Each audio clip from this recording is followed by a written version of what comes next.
আচ্ছা, আগের ভিডিওতে আমরা জীবদেহের প্রকারভেদ এইটুকুনি টুকিটাকে আলোচনা করেছিলাম। আজকে চলো মূল পড়ায় চলে যায়, মাইটোসিসে। মাইটোসিস কি? এই কোষ বিভাজন প্রক্রিয়ায় প্রকৃত বা সুকেন্দ্রিক কোষ একটি ধারাবাহিক প্রক্রিয়ায় বিভক্ত হয়। তাহলে কি বলছে এখানে?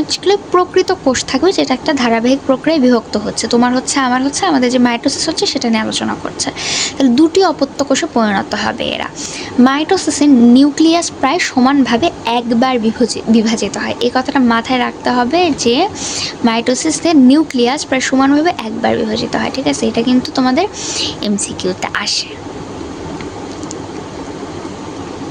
ঠিক আছে, তাহলে কি হলো? নিউক্লিয়াসের প্রতিটি ক্রোমোজোমও একবার বিভাজিত হয়। যেহেতু নিউক্লিয়াস একবার বিভাজিত হচ্ছে, তাহলে অবশ্যই ক্রোমোজোমও কি একবারই বিভাজিত হবে। তাহলে এটা মাথায় রাখতে হবে, নিউক্লিয়াস যেহেতু একবার বিভাজিত সেহেতু ক্রোমোজোমও একবার বিভাজিত হয়, সাইটোপ্লাজমও একবার বিভাজিত হয়। তাহলে এখানে মনে রাখতে হবে তিনটা জিনিস। কি তিনটা জিনিস? যে নিউক্লিয়াস একবার বিভাজিত হচ্ছে, ক্রোমোজোমও একবার বিভাজিত হচ্ছে, আর সাইটোপ্লাজমও একবার বিভাজিত হচ্ছে। ঠিক আছে, এই তিনটা জিনিস মনে রাখতে হবে। আসলে তাই মাইটোসিস বিভাজনে কোষের মাতৃকোষ অপত্য কোষে ক্রোমোজোম সংখ্যা তথা ডিএনএর পরিমাণ সমান থাকে। তার মানে এটা যে মাতৃকোষ ছিল এবং অপত্য কোষ, এই দুইটা কোষ কী হবে? সমান হবে, অনুরূপ হবে।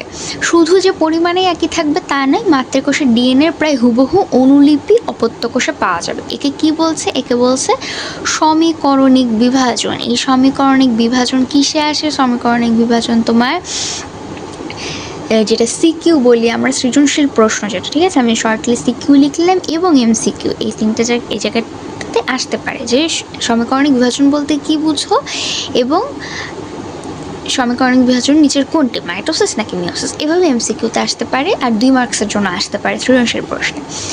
কি বললো পরের লাইনে? আসো, এই বিভাজন প্রকৃত নিউক্লিয়াসযুক্ত জীবের দেহকোষে হয়ে থাকে।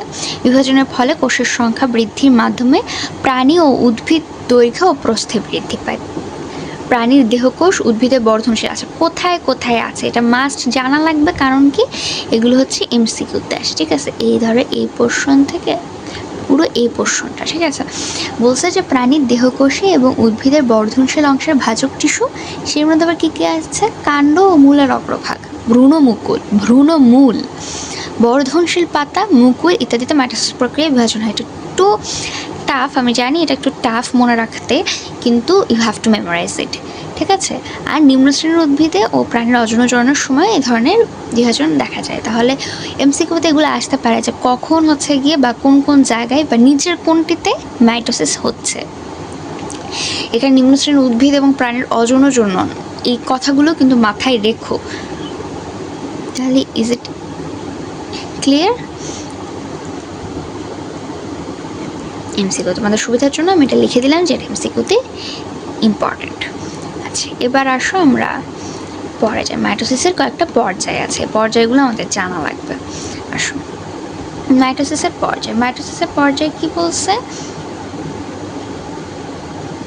মাইটোসিস কোষ বিভাজন একটি অবিচ্ছিন্ন বা ধারাবাহিক প্রক্রিয়া। মেইনলি এটা ধারাবাহিকভাবে চলতেই আছে। প্রথমে কি হচ্ছে? ক্যারিওকাইনেসিস মানে নিউক্লিয়াসের বিভাজন। ঠিক আছে, প্রথমে হবে ক্যারিওকাইনেসিস, যেটার মানে হচ্ছে নিউক্লিয়াসের বিভাজন। পরবর্তীকালে কি ঘটে? সাইটোকাইনেসিস অর্থাৎ সাইটোপ্লাজম বিভাজন। এটা গুলাই যাওয়ার একটা সম্ভাবনা থেকে থাকে যে কোনটা ক্যারিওকাইনেসিস কোনটা সাইটোকাইনেসিস। এটা মনে রাখার একটাই উপায়, সাইটোপ্লাজমের বিভাজন, সাইটোপ্লাজম বিভাজন। আর একটাই থাকে ক্যারিওকাইনেসিস, যেটা নিউক্লিয়াসের বিভাজন বলবো। আমরা একটা মনে রাখার চেষ্টা করবো, তাহলে অটোমেটিক্যালি বাকিটাও কি মনে থেকে যাবে। ঠিক আছে, এটা এমসিকিউ এর জন্য আসে, আবার আমাদের সিকিউতে কিছু লেখালেখির জন্য মাঝে মধ্যে এই লাইনটা আমরা ইনক্লুড করি। তাহলে আমরা কি বলবো? সাইটোকাইনেসিস, সাইটোপ্লাজমের বিভাজন। আর বাকি থেকে গেল ক্যারিওকাইনেসিস, যেটা নিউক্লিয়াসের বিভাজন। বিভাজন শুরুর আগে কোষের নিউক্লিয়াসে কিছু প্রস্তুতিমূলক কাজ করতে হয়। এই প্রস্তুতিমূলক কাজটাকে আমরা কি বলি? ইন্টারফেস।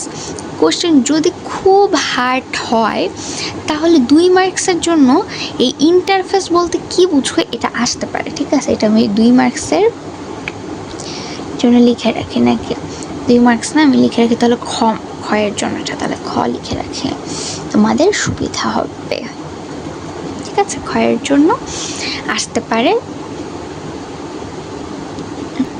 তাহলে এটা ক্ষয়ের জন্য আসবে। পরে লেগে যায় বর্ণনা সুবিধার জন্য মাইটোসিসের নিউক্লিয়াসের বিভাজন প্রক্রিয়া 5টি ভাগে ভাগ করা যায়। তাহলে কয়টা ভাগে আমরা ভাগ করতেছি? এটা সারা জীবন লাগবে। এখন পড়ছো 9, 10 দেন কলেজ, সারা জীবন এটা পড়া লাগবে। মাইটোসিস নিউক্লিয়াস বিভাজন প্রক্রিয়া আমরা 5টা ভাগে ভাগ করতে পারি। কি কি 5টা ভাগ? সেটা হচ্ছে prophase, prometaphase, metaphase, anaphase, telophase. পর্যায়ক্রমে এটা পড়তে হবে। এইটা উল্টাপাল্টা করা যাবে না। যেমন উল্টাপাল্টা করা যাবে যে এই পয়েন্টটা পরে লিখলাম, এটা আগে লিখলাম, সেটা ঠিক আছে, কিন্তু এই পর্যায়গুলো পর্যায়ক্রমেই আমাদের দিকে ঘটে এবং পর্যায়ক্রমেই মনে রাখতে হবে।